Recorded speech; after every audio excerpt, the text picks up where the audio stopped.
Hey everyone, and welcome to round 8, Formula 1, season 2012, Valencia. So, it's been a couple of weeks. Last Grand Prix, I think, went quite well. Um, it wasn't as good as the year before, but still a pretty satisfying race.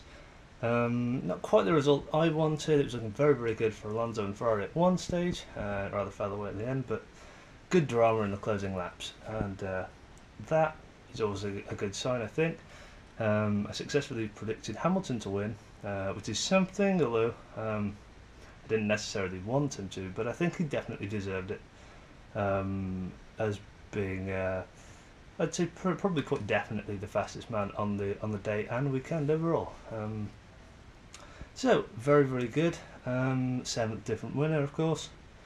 Really, unless Schumacher or Raikkonen win now, it's going to have a we're going to have a multiple winner for the first time, which I think is only really good news. So, without further ado, I'll get into this set of predictions for the next race. There we go. Misplaced my predictions. Right, so here we go.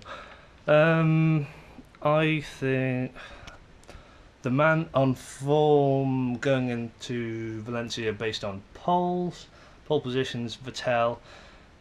He's going to break all of the records. He already has 30 plus pole positions in about 4 years, so pretty incredible stuff. He's very good around Valencia. History tells us so. I think he's won there at least once before, and I always remember him winning there rather comfortably. Rather dull races as well, so hopefully we won't get more of that. But I think Vettel will be definitely one to beat, so I've got him for pole position. And second place, I don't think he'll win it because I think Hamilton's going to win it again. I think now that he's won one race, Hamilton will be full of confidence. He's also really good around Valencia, so I think it'll be very close. Hopefully a race-long battle between the two of them. Difficult to, maybe Hamilton will get pole and maybe he'll get second, but it's going to be very close, and I think those two will be quite far ahead of the field. So that's that. I've got Rosberg down for the final podium position. Looked very good at times in Canada, and before then he's had an upward trend of good results. Seems to be always there or thereabouts. Got the better of Webber. I think Rosberg and Webber will be the best of the rest. So Rosberg versus Webber for the final podium position. Webber down for fourth. Solid points. Webber looked very competitive, certainly against Vettel in the early stages of the season when the car wasn't quite up to standard. But now that Vettel seems to have found how to tweak the car, and maybe some upgrades have helped him as well, Vettel seems to have the edge, confidence and ability right now at least, and I think that'll continue for this race at least. Alonso fifth position, very solid points again. Home Grand Prix, but I don't think that'll have too much of an impact. Alonso seems to drive his heart anyway, regardless of the race, but it can only help rather than detract. I think it will be to some advantage, but very minimal. Ferrari saying they have some parts on the way. Apparently they're even working on 3 different cars in order to sort of investigate which might be the best, leading towards more performance upgrades in the future. But that's fairly interesting. That just shows the budget and resources they're willing to dedicate to this. So very promising for Ferrari fans. Perez down for 6th. Sauber, good at tyre conservation. It really paid dividends in Canada as podium there. And Perez seems very capable of getting the best out of it. Unlike Kobayashi at the moment, who isn't quite having the same kind of success. I'm not going to put Kobayashi down for any points, but Perez looking pretty strong. Raikkonen for 7th, best Lotus. Not quite sure which Raikkonen we're going to get. It seems to vary from race to race. I'm really not sure. Raikkonen's had a couple of very, very good results, and in other races he seemed out of the picture and struggling a bit. Don't know which one we'll get this time. Being a little more cautious and less ambitious with my predictions. Go for a solid 7th place and some decent points. I'm not sure where Grosjean will finish. Perhaps another crash. but I still rate Grosjean very highly. But a street circuit like this, and actually I remember on his debut in 2009, Grosjean had a bit of a torrid time around here, so nothing great for Grosjean. Jensen 8th, not a particularly optimistic prediction. Jensen's form as of late has been really quite poor. I'm really not sure what this is down to. I mean, you'd say fundamentally that he isn't quite able to get the heat in the tyres required on, for example, qualifying runs.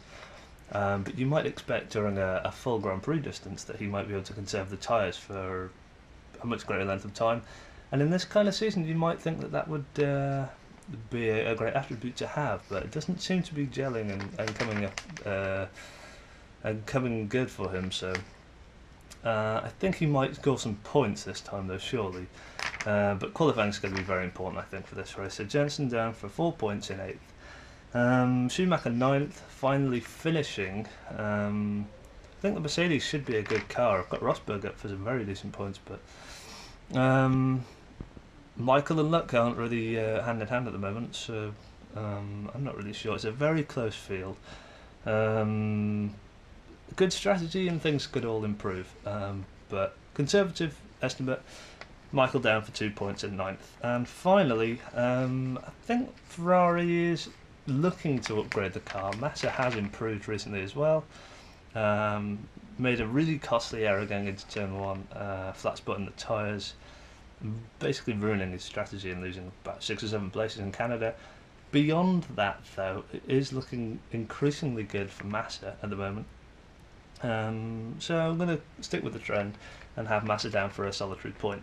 That rounds out the top 10. Fastest lap, I'm going to go for Vettel. I think he's a bit of a guru around Valencia, a track which doesn't seem to be terribly kind towards entertainment and exciting racing. Overtaking never seems to happen. Even last year with the DRSs, it was limited.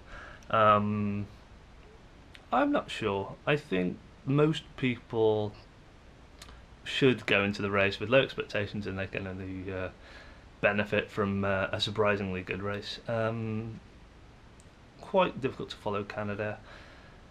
Apparently the ticket sales for the Valencian Grand Prix have been, even by Valencian standards, quite low. I think it's going to be the 3rd or 4th year it's going to be run. And I suppose it's a second Spanish Grand Prix, and although Alonso fans are very much plentiful, I'm not quite sure how much longer they can go with 2 Grand Prix, given the obvious lack of demand for Valencia. It seems to be more of a political